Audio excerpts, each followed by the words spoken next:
brought to you by Silver Pumps. Top quality और consistent performance के लिए सिर्फ सिल्वर पंप्स, नाम याद रखना। देखिए, ये तो प्रधानमंत्री जी ने वादा किया था चुनाव से पहले कि हम एमएसपी देंगे, सारे खर्चे जोड़ के 50% उसके ऊपर देंगे। प्रधानमंत्री जी का ही वादा था, बल्कि कर्जा माफी का भी उनका वादा। लेकिन एक बात ये है कि किसान का कर्जा माफ नहीं होता, कारपोरेट का कर्जा माफ होता। नेता गुरनाम चन्नूनी आज हिसार पहुंचे, किसान रेस्ट हाउस में आज इन्होंने मीटिंग ली है, तो बातचीत करेंगे। गुरनाम जी, आज आपने किसान संगठनों की जो पदाधिकारियों की, जो कार्यकर्ताओं की मीटिंग ली है, उसमें किस तरह के सुझाव रखे हैं और किस तरीके से संगठन को आगे बढ़ाने का काम कर रहे हैं? देखिए, आज का हमारा मुख्य तौर पे जो था वो संगठन के ढांचे को मजबूत करना था। आज यहाँ की कमेटी जो है उसके रिन्यूअल की है, उसमें कुछ पदाधिकारी हमने बनाए हैं। आज जिला प्रधान की भी आज वो पहले बड़ा ही रख दिया है, तो नई नियुक्तियां की हैं।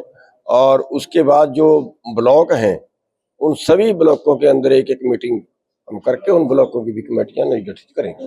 गुलाम जी, जैसे नायाब सिंह सैनी जगह जगह जाके कहते हैं कि हम 24 फसलों पे किसानों को एमएसपी दे रहे हैं, इस बात में उनकी कितनी सच्चाई है, क्या देखते? देखिए, वो जरूर कह रहे हैं, लेकिन उसमें संपूर्ण नहीं है अभी तक। जैसे उदाहरण के तौर पे सरसों है, अभी कल से खरीद आई है, जबकि सरसों तो काफी पहले से आ रही है। हम मिले भी थे, अधिकारियों से भी मिले थे, मानना भी उन्होंने कि हाँ मंडी में सरसों आ रही है, उनके सामने है भी। और 28 तारीख का उन्होंने वादा किया था 28 फरवरी से हम खरीदेंगे, लेकिन फिर भी 15 मार्च तक उसको लेंगे। इसी तरह से जैसे धान है, धान अब मंडी में तो आ जाता है 10 सितंबर को, 12 सितंबर को, तो वो खरीद शुरू करते हैं 1 अक्टूबर से। सभी चीजों का ऐसे ही कर रहे हैं, जिससे जो है उसको किसान को की संपूर्ण फसल नहीं बिक पाती।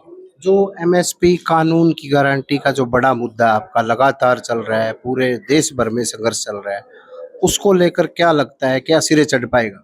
देखिए, ये तो प्रधानमंत्री जी ने वादा किया था चुनाव से पहले कि हम एमएसपी देंगे, सारे खर्चे जोड़ के 50% उसके ऊपर देंगे। प्रधानमंत्री जी का ही वादा था, बल्कि कर्जा माफी का भी उनका वादा था। उन्होंने यहाँ तक उनका बयान है कि मैं अपनी गारंटी लेता हूं कि मैं कर्जा माफ करवाऊंगा, यहाँ तक उनका बयान है। तो बाकी वो करके वोट लेके बाद में जो है उस बात से पीछे हटते हैं, वो गलत है। गुरनाम जी, जैसे सभी यूनियन अलग अलग है, सभी काम तो एक ही मुद्दे पे कर रहे हैं, फिर भी सभी एक होकर क्यों नहीं काम कर रहे? ये राजनीतिक पार्टियां भी सारी एक जैसी हैं, फिर ये इकट्ठे होकर काम क्यों नहीं करती? तो ये तो विचारधारा है कोई। देखिए, नंबर 1 तो बहुत सी यूनियन का बनने का कारण ये है, जो हिसार जिले की समस्या है वो कुरुक्षेत्र की शायद ना हो। गन्ने वाले किसान को जो समस्या है वो शायद गेहूं वाले को ना हो, जो सरसों वाले के किसान को समस्या वो शायद धान वाले को ना हो। एक तो ये कारण होता है, और दूसरा फिर विचारधारा होती है। एक की विचारधारा है कि ठीक है, अब या तो जो है हम आर पार की करेंगे, या तो हम नहीं और या तुम नहीं। और एक की विचारधारा ये होती है कि भी ठीक है, ज्ञापन दे दो और ज्ञापन मांगने सरकार मान जाएगी।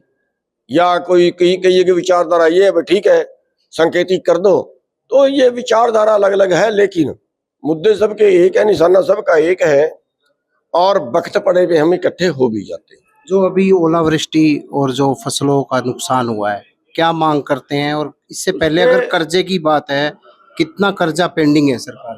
कर्जा तो कंफर्म नहीं है कितना है, लेकिन एक बात ये है कि किसान का कर्जा माफ नहीं होता, कारपोरेट का कर्जा माफ होता है।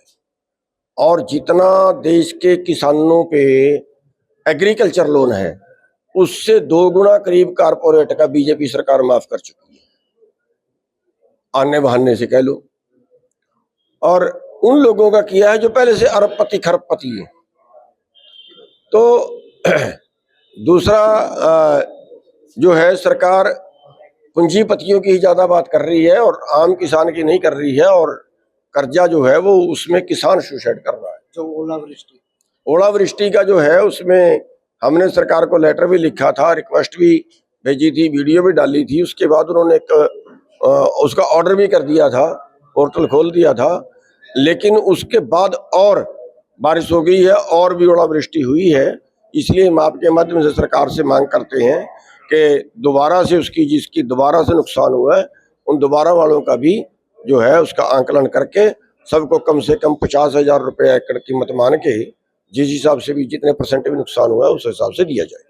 सर, पूरे देश भर में आपकी पार्टी का किस तरीके से अभियान चल रहा है, किस तरीके से आप संगठन को मजबूत कर रहे हैं? अभी हम 4-5 स्टेटों में कर रहे हैं, हरियाणा है, पंजाब है, उत्तराखंड है और उत्तर प्रदेश है, राजस्थान है। अभी इन 5-6 स्टेटों के अंदर हमने अभियान चलाया है संगठन को मजबूत करना। तो ये थे गुरनाम चंदूनी, इनका साफ तौर से कहना था कि पूरे आसपास के जो 5-6 राज्य हैं इनमें लगातार किसान संगठन को मजबूत करें और किसान की जो एमएसपी की गारंटी की मांग को लेकर लगातार संघर्ष कर रहे हैं। और उनका ये भी कहना था कि जो ओलावृष्टि से फसलों का नुकसान हुआ है प्रति एकड़ 50,000 रुपये मुआवजा दिया जाना चाहिए। प्रवीण कुमार, हिसार।